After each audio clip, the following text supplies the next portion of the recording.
परीक्षा ज्या भविष्याच्या दृष्टिकोनातून तरुणांच्या होतात आहेत त्यांना बर्बाद करणं, त्यांना उद्ध्वस्त करणं, जसं शेतकऱ्यांना त्यांच्या जीवनातून उद्ध्वस्त केलं तसं तरुणांना सुद्धा त्यांच्या जीवनातून उद्ध्वस्त करायचा आहे निर्णय, संकल्प भारतीय जनता पार्टी आणि नरेंद्र मोदी आणि भाजपच्या सगळ्या सरकारने केलेला आहे. शरद पवार पेपर फुटीमध्ये स्वतः केंद्रातलं सरकारच त्याला जबाबदार आहे.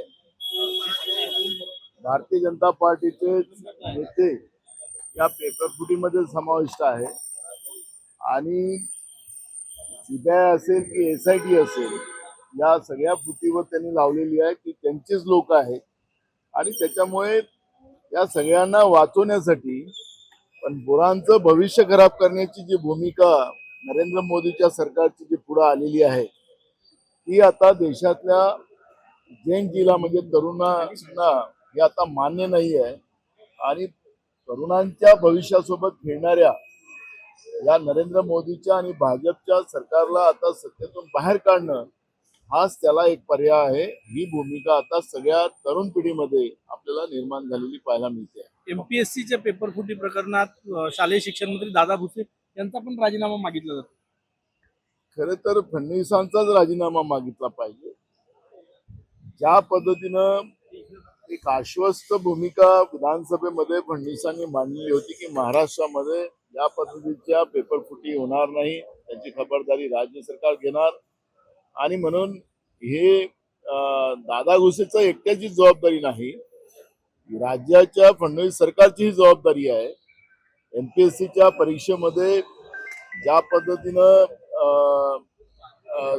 जो पेपर एका निरीक्षक पदाच्या याच्यामधला जो पेपर होता तो व्हॉट्सअपवर त्याला पेपर फोडण्यात आला आणि त्या पद्धतीची एक तक्रार झालेली आहे. त्या ज्या दोन मुलांनी तक्रार केली त्या तक्रारकर्त्यांवर आता सरकारने दबाव आणण्याचं काम सुरू केलेलं आहे. आपलं पाप लपवण्याचा प्रयत्न जेव्हा सरकार करते याचा अर्थ सरकार या सगळ्या घोटाळ्यामध्ये जबाबदार आहे हे त्याच्यातून सिद्ध होते. भाऊ पेपर सुद्धा फुटल्याची चर्चा आहे. 45 गुण असणाऱ्यांना 200 मार्क मिळाल्याची चर्चा आहे. कुठतरी ऑडिओ क्लिप व्हायरल होतात. मी मगाशी म्हणालो की CATचा असो, MPSCचा असो, नीटचा असो, हे जेवढे काही परीक्षा आता जेव्हा घेतल्या जातात आहेत त्या परीक्षामध्ये या सगळ्या तरुणांच्या भविष्याबरोबर खेळण्याचा जो प्रयत्न सरकारने सुरू केलेला आहे तो आपल्याला निदर्शनास आलेला आहे.